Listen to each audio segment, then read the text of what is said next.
આપણે રાજકોટ મહાનગરપાલિકાની વાત કરીએ તો વાર્ષિક જોઈએ તો વાર્ષિક અંદાજે આપણને 9,000થી 10,000 જેટલા ડોગ બાઇટના કેસીસ જોવા મળતા હોઈએ છે.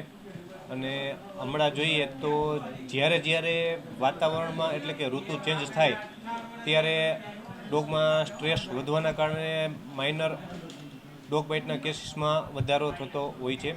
અત્યારે જોઈએ તો કાલે જે આરોગ્ય શાખા દ્વારા આપણને જે ડોગ બાઇટના કેસીસ જોવા મળ્યા એ જોતાં ગત માસની પ્રમાણમાં જાન્યુઆરીના પ્રમાણમાં ફેબ્રુઆરીમાં પણ ડોગ બાઇટના કેસીસમાં ઘટાડો થયો છે. બહુ કોઈ વધારો થયો હોય તેવા જોવા મળેલ નથી.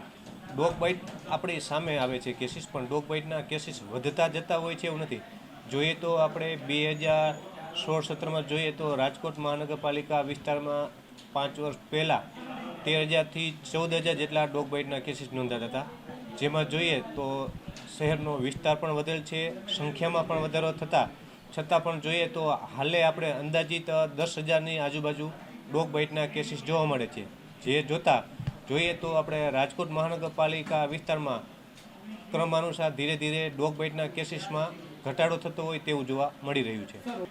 જ્યારે પશુઓમાં અને ખાસ કરીને ડોગમાં જોઈએ તો જ્યારે સ્ટ્રેસ વધતો હોય એ સમયગાળા દરમિયાન ડોગ બાઇટના કેસીસમાં મહદઅંશે વધારો જોવા મળતો હોય છે. જ્યારે ઉનાળો હોય ત્યારે ગરમીના કારણે ડોગમાં પણ સ્ટ્રેસનું પ્રમાણ વધે છે, જેના હિસાબે મહદઅંશે ડોગ બાઇટના કેસીસમાં વધારો જોવા આપણને મળતો હોય છે. આપણે રાજકોટ મહાનગરપાલિકા દ્વારા વર્ષ 2008-9થી ઝુંબેશ રૂપે ખસીકરણની કામગીરી ચાલુ કરવામાં આવેલ છે.